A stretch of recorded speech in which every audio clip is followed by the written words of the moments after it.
Welcome to another edition of Indie Authors. This is Indie Authors 24, Writing as Therapy. We have a wonderful guest panel of experts in this field, and I'm really excited about this show, and I'm going to try not to get in the way because these ladies know so much more than I do about this subject.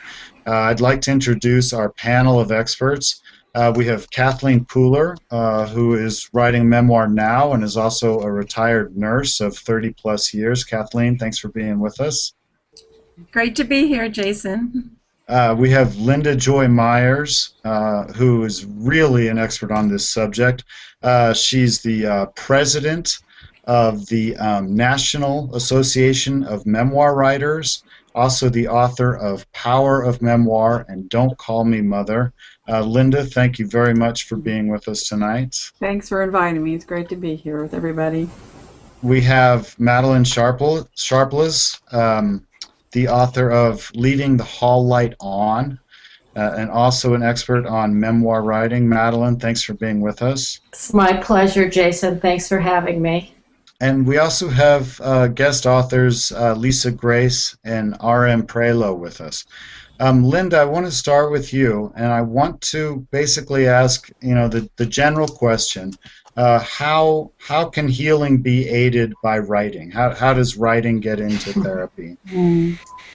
Well, the thing that we do when we're writing is that we're inviting often parts of ourselves that have been kind of silent or suppressed or quiet, or maybe even we might feel ashamed to let out. And when we're writing, we can let those stories and those truths out. And there's some ways that psychologically that works that I write about in my book, The Power of Memoir. And one of them is that when we're writing our own story, we are the I character, which is, when you're 5 years old or when you're 10 years old, you're in a scene or in a situation as that character, as that younger person.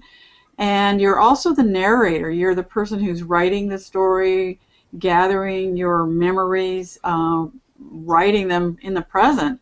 And it creates kind of a dual perspective. It creates kind of what you might call in psychology an observing ego. And this is very, very integrative and very healing and helpful because we are creating a new perspective as we go. So that's just one way. I mean, there's more I could say, and maybe other people can add to that. I totally agree with what you just said, Linda, and I know in my case in writing my memoir, I started with journal entries, and I felt that I could only get my feelings out on the page. I couldn't get them out loud to anybody because everybody was worried that I was going to have a breakdown if I told them or shared how I was really feeling after my son died. So journaling really was the way that I could put the pain on my page, and I really think that's what became my therapy. Wow, I understand that. Yeah. I have found when I've been in crisis situations that oftentimes there's a lot of mixed feelings and you aren't even sure what you're feeling. But I have found in pouring my feelings out on the page that I have gained clarity, and I have found that somehow the words that come out on the page, they take a new shape from what they were grinding inside of me. When they're out, they look different, and you can see patterns. And in doing that, I think it has given me a sense of control over what I'm feeling and what I need to do about it. Mm-hmm. Well, I think actually the act of writing gives you a place and a time to do it. And that way you can say, well, I'm going to be writing now and I'm going to be pouring my feelings out now. And you can go away from your writing and act like a normal person, which is what I had to do. I had to do a day job, and I had to do other things that I was doing with my family, and I only had that set time. So I think that that's a real benefit to writing to heal. Can writing replace therapy? Can writing be a substitute for seeing a psychiatrist or participating in group therapy sessions? Well, Well, go ahead. Go as a ahead. therapist, I'd say yes, it depends on the therapist. I mean, there are some situations where I think the journal is a friendlier place than some settings. You need to have trust, and you really need to have good listeners. And your journal, some people, well, I worked with a lot of therapists who'd already been in therapy a lot, and yet they said how much even, well, further healing happened in the writing because they were able to go into story. And there's something magical, which we may or may not get into, but there's something magical about story itself and how it helps to heal. Yeah. Go ahead, Madeline. Okay. Well, for me, it definitely took the place of therapy. I felt that if a therapist hadn't been through my situation, I felt that I wasn't going to benefit from it. And I'm sure that that was just my own personal feeling, but I went to a few group sessions after my son died, survivors after suicide, and I found those terribly depressing, whereas I got more uplifting results from journaling. Mm-hmm. I had the same experience when I was diagnosed with cancer, and I went to a cancer support group and ended up feeling much worse because I was trying to put my energies in a positive direction, and I was feeling a lot of negative energy. So I actually journaled my way through just about everything in my life, and I think what journaling did was open the floodgates and helped to figure out what was going on. Also, as a nurse practitioner, I've worked with people who have been depressed and have advised, as I'm sure many psychotherapists do, people to journal through their difficult times. And I have found that people do respond to that. Because oftentimes they don't even know what they feel until they start to process it. And there's something about looking at the words on the paper, and that you begin to own it, and you say, oh, and then you look back like 2 weeks, a month later, and you might see something, a pattern that you hadn't seen before. I think that's really true, and I think that sometimes I'll finish a journal entry and my fingers are going so fast that I don't even know what I'm writing, and then I go back and reread it, and I think, oh my God, did I really say that? Did I really feel that? And I think the real me comes out on the page as well. Yeah. Linda, as a practicing therapist, do you think that it's easier to be more truthful when you're writing than it is when you're speaking to somebody, whether it's a therapist or a group session? What do you think that influences people's healing ability if they can be more truthful just in writing things down? Yeah, I think that's the question. Because we adjust what we say according to context. When we're writing, we're just with ourselves. And so let's get to the issue of truth, because the truth shall set you free. Actually, it does. And then there's layers to truth. There's the truths that we already know, and then there's the truths that we don't know that come out in the writing. And there's the truths that we wouldn't ever tell anyone, and there's the truths that we need to confess to ourselves. And so if we can do that in our writing, then we have really opened up we've opened up an open place where we can exist in a new way. We can be with these truths. Okay. The other question is, when did you know that you needed to write a memoir? When did you know that was something you needed for healing or for therapy? I think I knew it when I was writing a lot of journal entries in a class, and my instructor and my classmates kept telling me I needed to get my story out.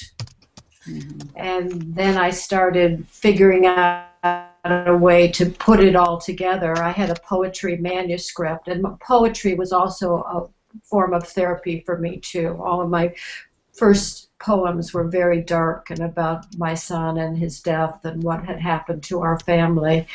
And I had an advisor who said she wanted to look at my poetry manuscript and suggested I organize my memoir according to the order of the poems in my manuscript.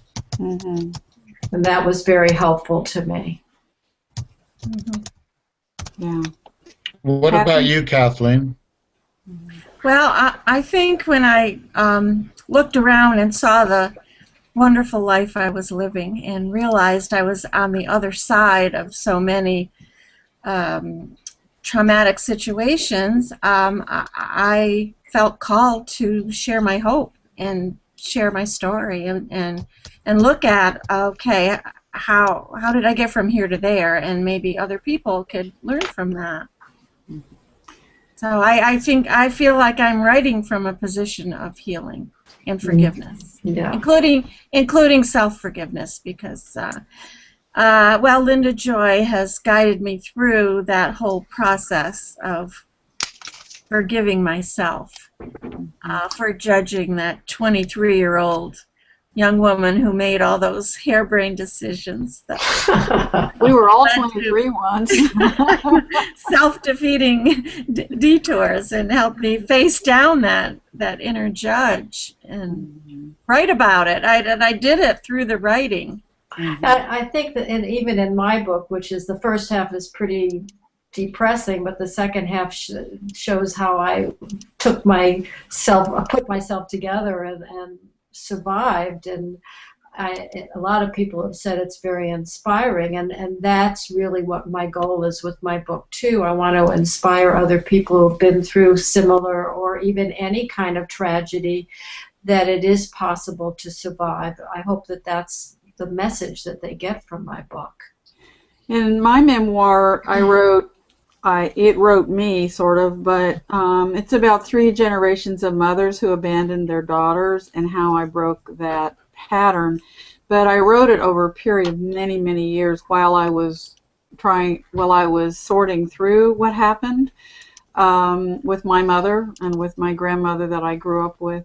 And when I wrote it, I couldn't find any other books except for one, which was a how-to book, but on mother-daughter abandonment and trying to heal that wound, and how do we go forward when this happens? How can we have somewhat a new story, let's say, a new story to share with our children and grandchildren. So that inspired me. But when I did it, early on, I was in fiction writing groups, and people would say, well, that story is so dark and so horrible, it couldn't have happened, and you can't write it, and you can't say that. And I was saying, well, but it's really true. And they said, well, then it's a memoir. You have a memoir. And in those days, this was 15, 16 years ago, I mean, we didn't have the memoir revolution yet. So I was kind of out there naked and alone kind of for a while. And, but gradually it was very clear that other people are working on their stories, and other people, we're all in this new layer now of people all over the world are sharing and writing their stories. So it's very exciting. That's why I started National Association of Memoir Writers. Yeah. And I'm going to try and show some Amazon books here. Are you seeing Linda's "Don't Call Me Mother" on my camera? Yes. Okay, so this is "Don't Call Me Mother." Linda's. This is your first memoir, correct? My memoir, yeah. And then there's also "The Power of Memoir: How to Write Your Healing Story." Mm-hmm. And Madeline has "Leaving the Hall Light On: A Mother's Memoir of Living with Her Son's Bipolar Disorder and Surviving His Suicide." Sounds like very painful times to go through. Very, very. Yeah. And But also, oh, excuse me. Go ahead. No, Go I was ahead. just saying, hopefully it'll be a good inspiration for others. And if it does that, then it's worth it. Mm-hmm. And also, Kathy Pooler's site, Memoir Writer's Journey, at krpooler.com, where you can stay in touch with her as she's finishing up this great book. She's done And a great job on her blog. I'm very excited that I'm going to be a guest on her blog in the next couple months or so. So I'm very Yeah. excited about that. She's the Okay. blog queen now. We've got a question. Journaling can be very truthful, and how does hurting others' feelings come into play? Does it change? Oh, Does it change between writing journals and writing memoirs? Oh, oh yeah, I would yeah. say. Memoir is public. Yeah. Journal is private. How does it? Well, I know, Kathy. What have you done? You struggled with that sometimes. Oh, very, very much. Right now, I think it's really important to write raw. Just get it all out, and nobody's going to see it. And then you have to massage it. You have to live with yourself. You have to decide what is your truth that you absolutely have to say. And I think it's really important that your intention for saying it, does it really add to the story? Does it move it along? My intention is not to disparage anybody. As a matter of fact, in memoir, you really are I'm reflecting a lot on the mistakes that I made. So the focus is more on the things I did that led to certain situations. But the truth is, there were people who were not so nice, and so I may change names. I don't know. It's an individual decision, I think, and you have to decide what's an important part of the story, how you're going to say it, and not to intentionally disparage anybody else. Sometimes people do things that they disparage themselves, and you don't have to add to it. I think you're absolutely right, Kathy. I went through all of that when I was putting my memoir together, and in the end I did a lot of massaging. I changed names, and it's true, my memoir is really about my feelings and that of my husband and my surviving son. And they had a chance to read their parts before we published, and actually my son wanted a few changes, so we did make them, because he's got a long life to go and he doesn't want to have anything in there that would be disparaging or hurtful, or possibly anything I did was not intended, but we did make some changes to accommodate that, and I think that worked out well because he's very pleased with the book. Mm-hmm. That's important. Well, for my memoir, most of the people I was writing about were dead, and the ones that weren't, in my first version, in fact, I have Don't Call Me Mother is coming out in a new edition this fall with an afterword that tells some of the stories of what happened after I wrote the memoir and what happened later and the effect that the memoir had on my life and further developments. But there were some things I left out of the first edition that I was very ambivalent about. Should I leave it out? Should I put it in? And to protect part of my extended family relationships, I left these things out. And I felt mixed about it. I felt like it was the best thing at the time. But oddly enough, it's a long story. You can read it in the afterword when it comes out. But oddly enough, some of those family members got angry anyway, and I lost them anyway. So you just never know. I mean, people ask me this question all the time in every teleseminar that we have at NAMW. What about the family? Can I keep them? I don't want to make them mad. You can't control how people will react, but you can just write and leave it where you feel comfortable with how you put things and how you said them. And it is very challenging, because your memoir is public. It's out in the world for anybody can do anything with it. It's a little nerve-wracking. I'd like to add something to that, Linda Joy, and that is that when we present our characters in the book, that not everybody is all bad, not everybody is all good. So they have to be authentic and believable. Right. And so you always talk about weaving the dark and the light stories in. So, there's always that balance, and that it seems more realistic and believable. Yes. Right. Well, everybody is shades of all colors, and I do think it's very important that we offer, compassion and understanding, even around some of the people who did things that were maybe they were very damaging. But on the other hand, usually we love these people, for many reasons, and that's what's so complicated, both about life and memoir writing. Would you say it's more about the message then, and journaling is more about getting your raw feelings out on paper? So when you're doing that, getting that message across in the memoir, do you think it is okay then to pull a little bit back on those that are living? Like you said, some are going to resent you anyway. But do you feel that's maybe one of the differences? Certainly, because a journal isn't meant to be shared, but we know that for one thing, even if you change names, everybody in the memoir knows who everybody is and what they did and where they live, and they are living, breathing people. There's the ethical issue, and then there's a legal issue.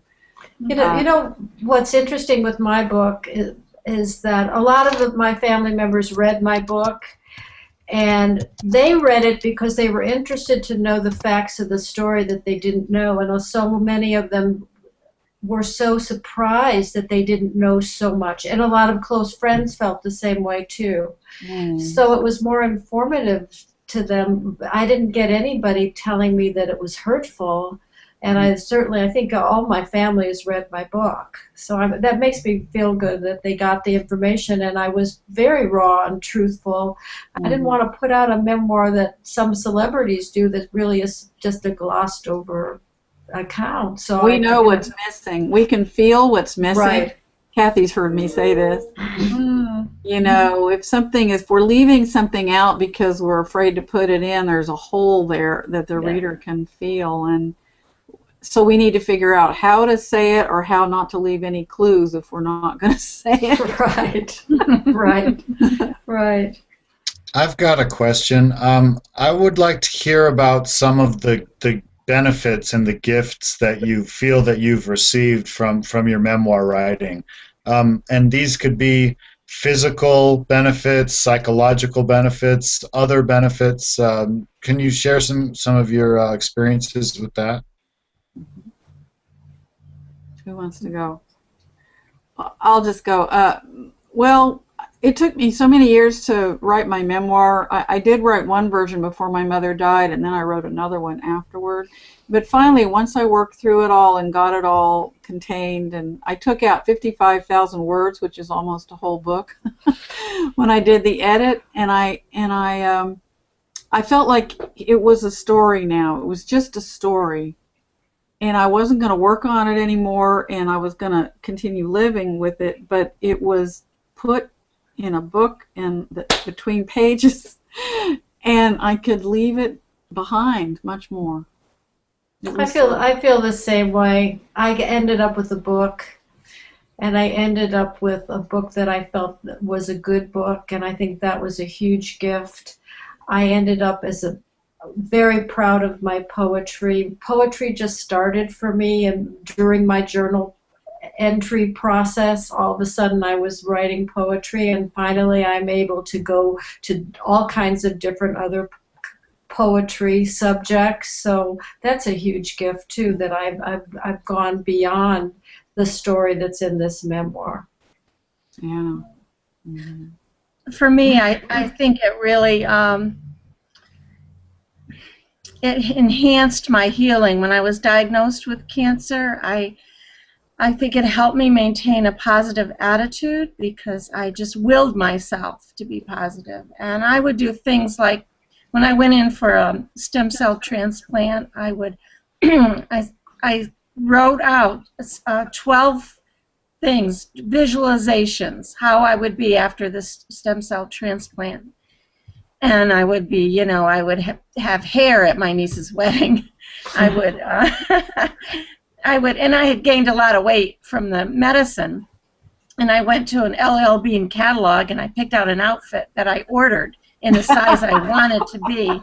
I did. I love that. I just love that. And it was like, it's kind of like a fake it till you make it, but I willed myself to get better. Not that did it, but what it did was it gave attention to the positive energy and it helped me maintain a positive attitude. And I will tell you that every single one of those 12 items came true.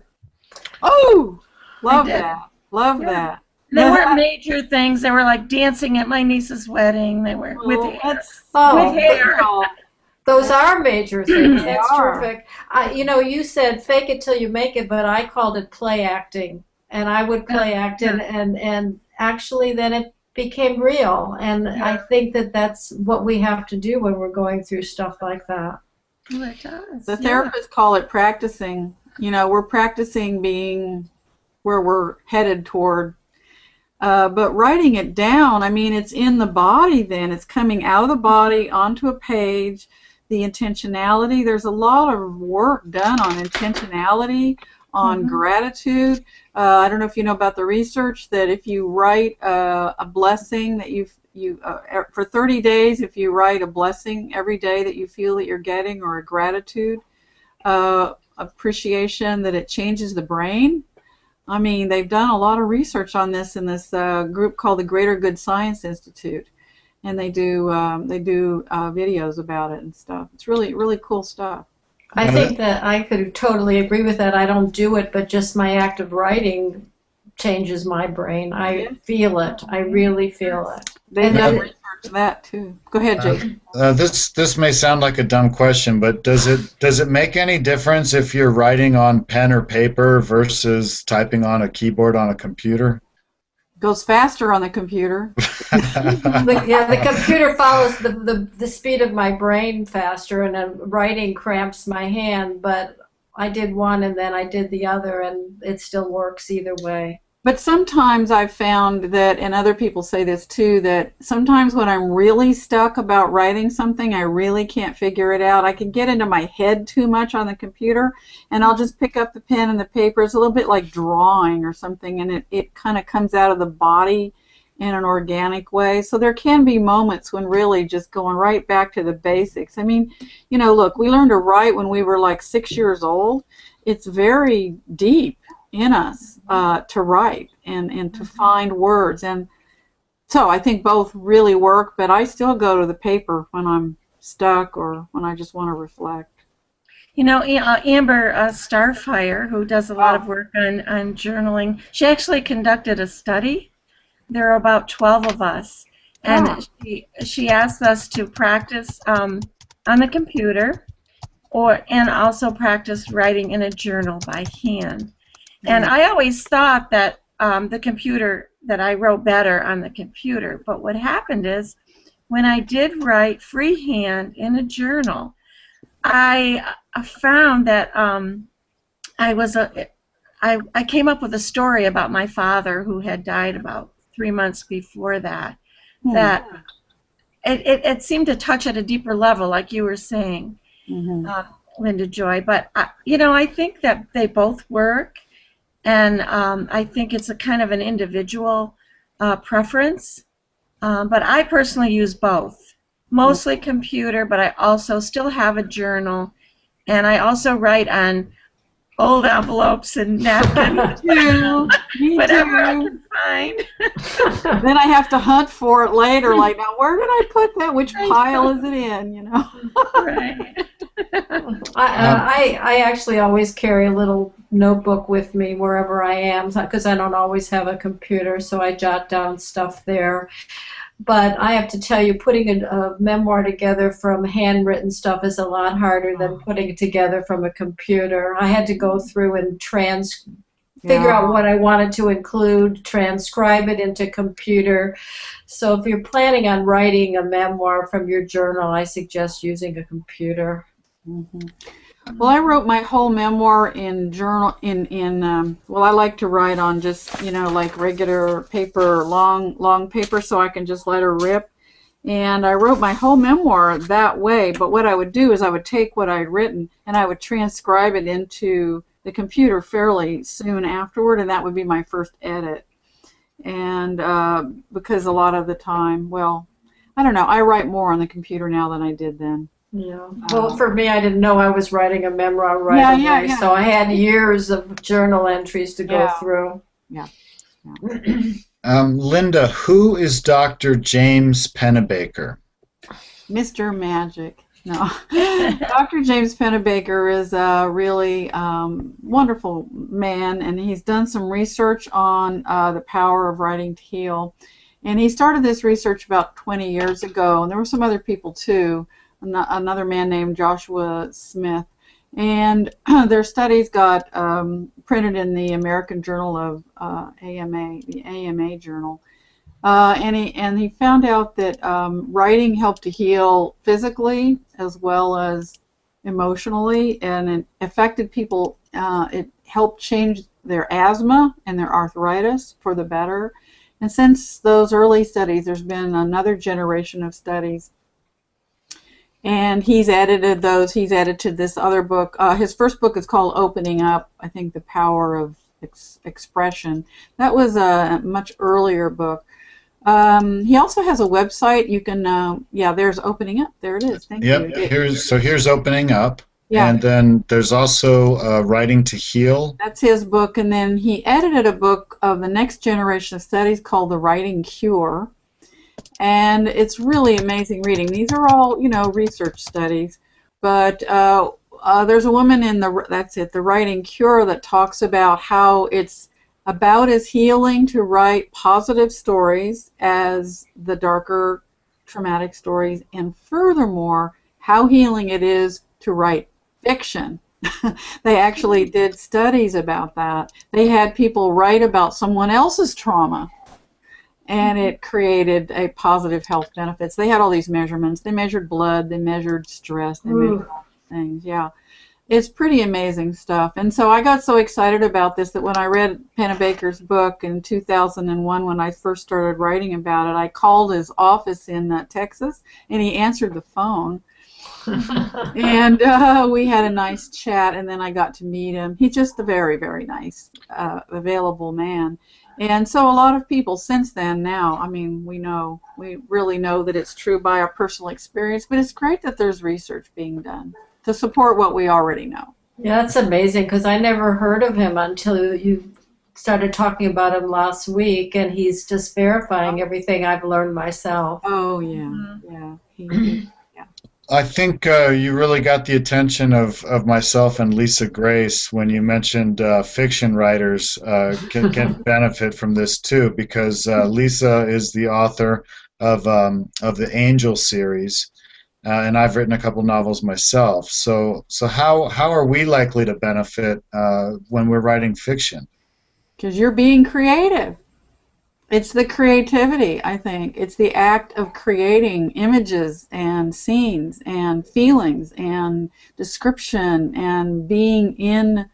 Aren't you in the mind of your characters? You know, and then there maybe there's conflict or there's drama. I mean, it's juicy stuff. It's great. I mean, it takes us to another place.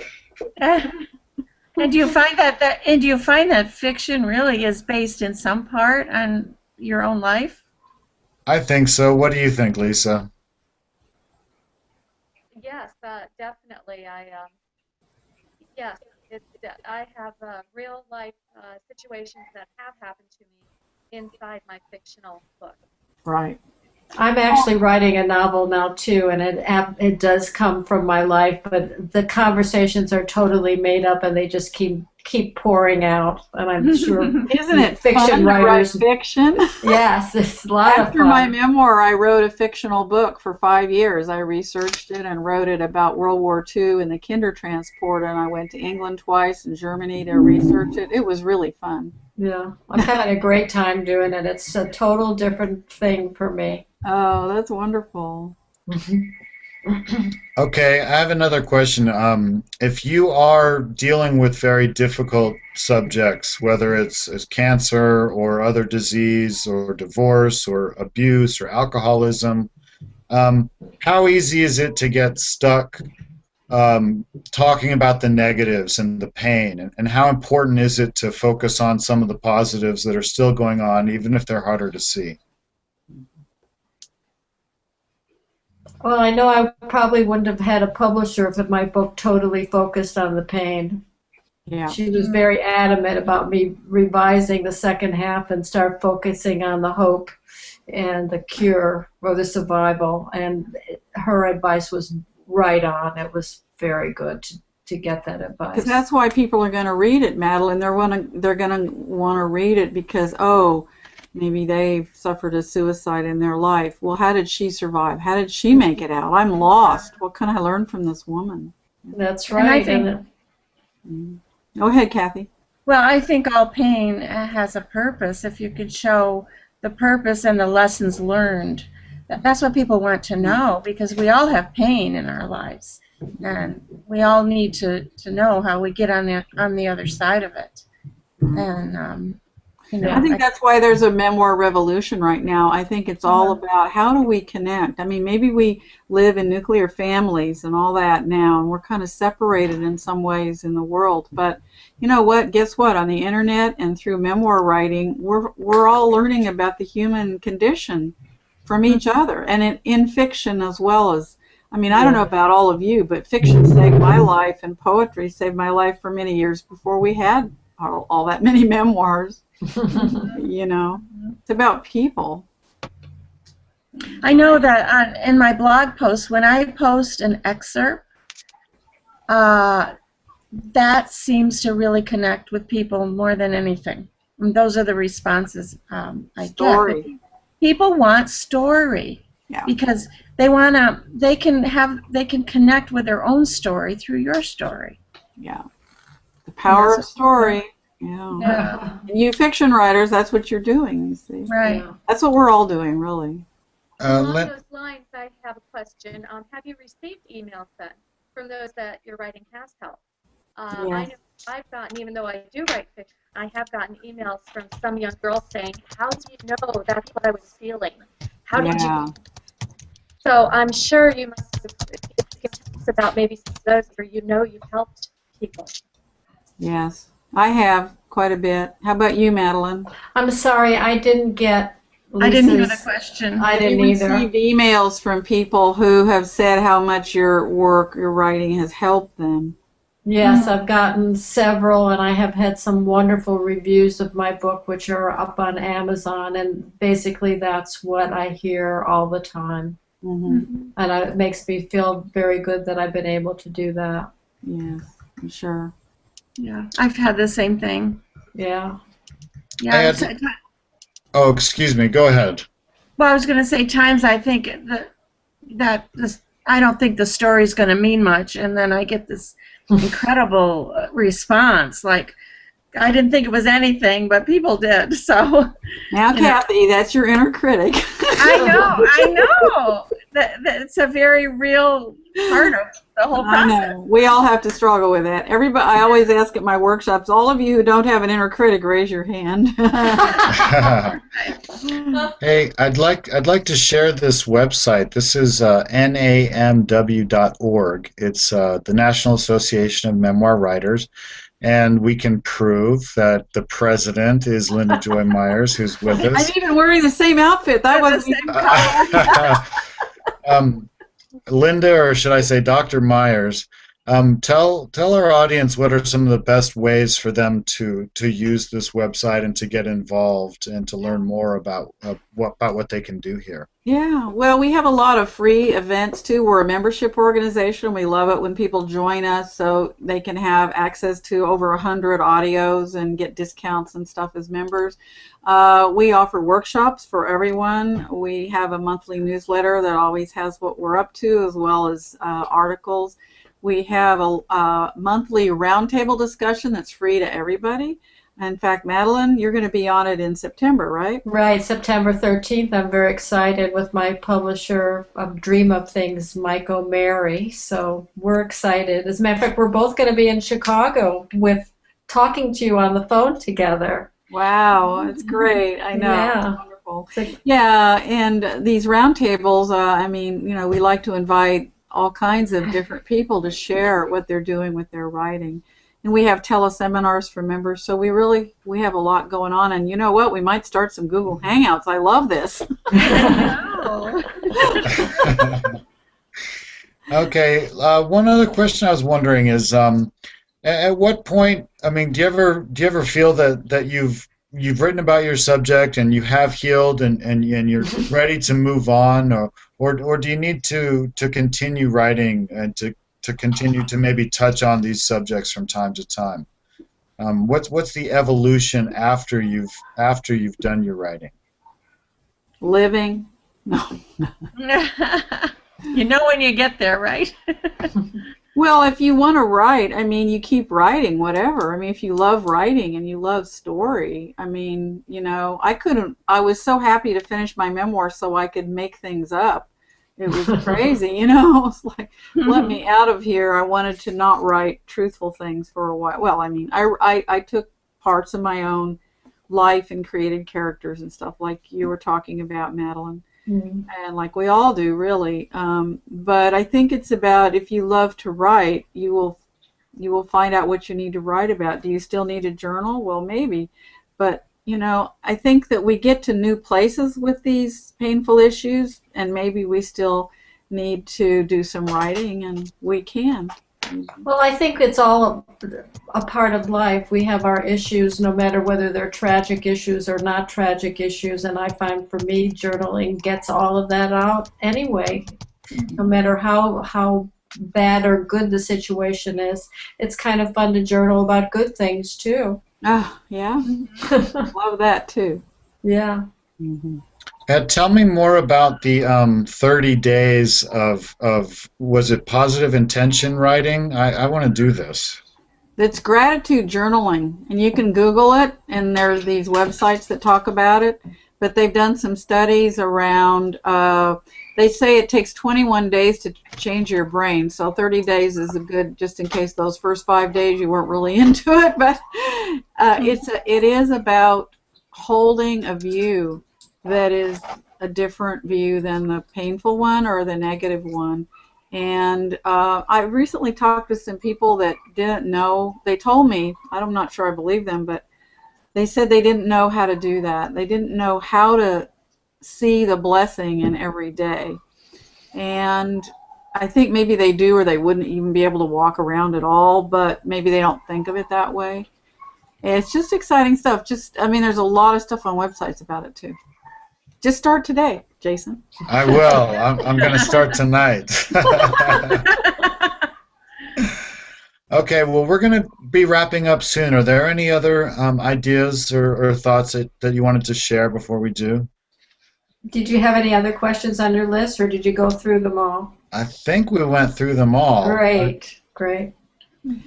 Well, I just feel so happy to be here with everybody, and we ought to do this some more. This is a great way to message. Yes. I know you're doing it every week, Jason, right? Well, we are, and I feel that all the members of this panel are more than qualified to talk about a lot of the other subjects that we discuss on this show, so we can definitely do this more, and I'm always happy to be a part of anything that you're doing.